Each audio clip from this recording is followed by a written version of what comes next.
Hello दोस्तों, चंद्रमोहन कहानियाँ में आपका स्वागत है। आज हम आपको ऐसी कहानी सुनाने जा रहे हैं जिसे सुनकर आपकी आंख तो नम होगी, उसके बाद आप सोचने पे मजबूर हो जाएंगे और उसके बाद मिलेगा आपको बहुत सारा ढेर सारा सुकून। है ना, बहुत ही अच्छी कहानी। तो स्टार्ट करते हैं। एक जंगल में हाथियों का एक झुंड रहता था। बहुत सारे हाथी थे। अब जहाँ हाथी का झुंड होता है वहाँ पर उनका एक राजा भी होता है। वहाँ राजा था उनका, एक बहुत विशाल काय हाथी उनका राजा था, जिसमें कुछ खास गुण होते हैं। जो सभी की रक्षा करना जानता हो साथियों, वही तो राजा बन सकता है।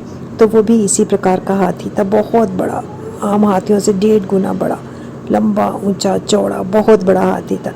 एक बार उनके एक जो झुंड में रहते थे, उसने आके बताया, महाराज, मैंने एक गन्ने का खेत देखा है जहाँ पर बहुत ही मीठे मीठे गन्ने लग रहे हैं, अपने आप उगे हैं और बहुत ही अच्छे टेस्टी गन्ने हैं। पर मुझे डर है कि नदी के उस पार एक इंसानों का बस्ती है, वो आके सारे गन्ने उजाड़ ना दे, सारे गन्ने ले ना जाए। जो विशालकाय हाथी राजा था, उसने आदेश दिया कि सारे गन्नों को उखाड़ के ले आओ, सारे गन्ने वहाँ पर खेत में से ले आओ, जितने भी गन्ने लगे हैं, ताकि इंसानों को एक भी गन्ना ना मिले। उसके आदेश का पालन हुआ।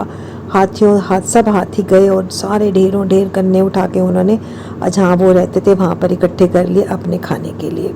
अब बिल्कुल निश्चिंत हो गए कि अब हम सारे गन्ने ले आए, अब इंसान इनको नहीं लेके जा पाएंगे। नदी के उस पार एक इंसानों की बस्ती थी, उनका भी एक राजा था। एक बार तो बाढ़ आई और एक आधा गन्ना वहाँ पर रह गया जो हाथी नहीं ला पाए, और पानी से बह के वो नदी में गया। नदी में जाके राजा नदी के किनारे पे नहा रहा था। जब राजा ने देखा कि कोई एक डंडा सा आ रहा है उसके पास, तो उसने अपने वजीर को कहा कि देखो ये क्या चीज़ है। वजीर ने झटपट से उठाया और उसे अच्छी तरह से उसकी जांच पड़ताल की और बोला कि महाराज, ये बहुत ही मीठा एक तरह का फल है जिसे इंसान बहुत खुश होकर खाते हैं और जानवर भी खाते हैं। तो राजा ने कहा कि ठीक है, पहले तुम खा के देखो कि ये जहरीला तो नहीं है, उसके बाद खाऊंगा। वजीर ने खाया, उसे बहुत अच्छा लगा। उसने राजा को भी पेश किया। राजा ने जब खाया तो वो तो बिल्कुल उसके ऊपर मोहित ही हो गया। उसने कहा कि इसका खेत ढूंढो, कहाँ पर है इसका खेत। तो सभी ने जांच पड़ताल की और पता चला कि ये खेत तो इसके पास तो हाथी रहते हैं और यहाँ पर हाथियों का कब्जा है। ये किसी को, इंसानों को उठाने नहीं देते, वहाँ पर ये वाला फल खाने नहीं देते। अब जब उसके हाथियों के राजा को पता चला कि यहाँ पर अब इंसान आने वाले हैं, उसने अपने झुंड से कहा कि हम इंसानों के ऊपर हमारा कोई बस नहीं चलता, चलो यहाँ से चलते हैं और पीछे एक खाई के उस पार एक बहुत अच्छी गुफा है, गुफा के पास हम अपना डेरा लगाएंगे और जल्दी जल्दी से चलो, इससे पहले कि इंसान आए और हमें दुख पहुँचाए या हमें नुकसान पहुँचाए। तो खाई के बीच में विशाल काय हाथी बहुत बड़ा था, वो खड़ा हो गया। बीच में बच्चे भी थे हाथियों के, और सभी ने, उसने अपनी पीठ पे उसके पैर रखकर सभी वहाँ से खाई को पार करने लगे। बहुत विशाल खाई था, उसने काफ़ी अपने झुंड के लोगों को वो खाई पार करवा दी और उस तरफ भेज दिया। अब बीच में एक हाथी था जो राजा बनना चाहता था। वो इस विशालकाय हाथी से बहुत जलता था।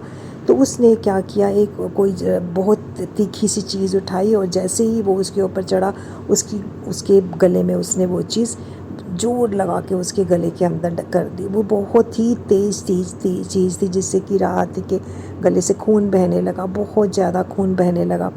तो पर हाथी अपने अपना फ़र्ज़ निभाया और जितने भी उसके साथी थे सबको उस पार लगाया। ये सब दृश्य जो था वो बस्ती का राजा देख रहा था। उसके मन में बहुत ही हाथी के प्रति एक कर्तव्य भावना का सैलाब सा उमड़ा। उसने कहा कि हाथी बुरी तरह से जख्मी हो चुका था, पर उसके सारे झुंड के लोग खाई पार कर चुके थे। उसने कहा कि हाथी का इलाज करवाया जाए, इसे महल लेके चलो, इसका इलाज करवाते हैं। उन्होंने उसका इलाज, बहुत हकीम को बुलाया, वैद्य को बुलाया, उसका इलाज शुरू होने लगा। राजा ने, इंसानों के राजा ने हाथियों के राजा से पूछा कि उसने तुम्हें इतना दुख पहुंचाया, तुम फिर भी उसके सारे हाथियों को अपना खाई पार करवाते रहे, इतनी बुरी हालत में तुम लहूलुहान थे, फिर भी तुमने सबको पार करवाया। वो कहता, हाथियों का राजा कहता कि मैं अपने झुंड का राजा हूँ, मेरा ये कर्तव्य है कि मैं अपने सभी हाथियों की रक्षा करूँ और उनसे दुख होने से पहले दुख मेरे से गुजर के जाए, तो ये मेरा कर्तव्य है। ये कह के उसने अपने प्राण त्याग दिए। जो इंसानों का राजा था उसकी आंखें खुल गई। वो कहता कि मैं कैसा राजा हूँ, मैं किस तरह का बादशाह हूँ, जो मैंने फल खाने से पहले भी अपने वज़ीर को देता हूँ, देखो ये जहरीला तो नहीं है, मुझे पहले खाना चाहिए। हमें एक राजा की तरह ही ज़िंदा रहना चाहिए। मुझे एक अच्छे राजा की तरह अपने बस्ती वालों की देखभाल करनी चाहिए। मैं इस तरह का राजा बिल्कुल नहीं। इस तरह की उसकी आंखों में पानी आया और उसने सोचने पर मजबूर हो गया कि मुझे एक अच्छा राजा, आज के बाद मैं बहुत ही अच्छा राजा बनूंगा। दोस्तों, ये कहानी जो है, ये एक राजा, बस्ती के राजा और हाथियों के जो सरदार था उनकी नहीं है। ये कहानी हम सब की, हम सबको एक राजा की तरह जीना चाहिए और यानी कि अपने परिवार की, अपने दोस्तों की, सबकी मदद करनी चाहिए। सबको देखना चाहिए किसी को कोई तकलीफ़ तो नहीं है, किसी को कोई दुख तो नहीं है। इस तरह से हमें ज़िंदगी बितानी चाहिए जिस तरह से एक राजा बिताता है ज़िंदगी। तो दोस्तों, उम्मीद करती हूँ आपको ये स्टोरी बहुत पसंद आई होगी, और अगर आई है तो चैनल को सब्सक्राइब करें, लाइक करें और शेयर ज़रूर करें। धन्यवाद।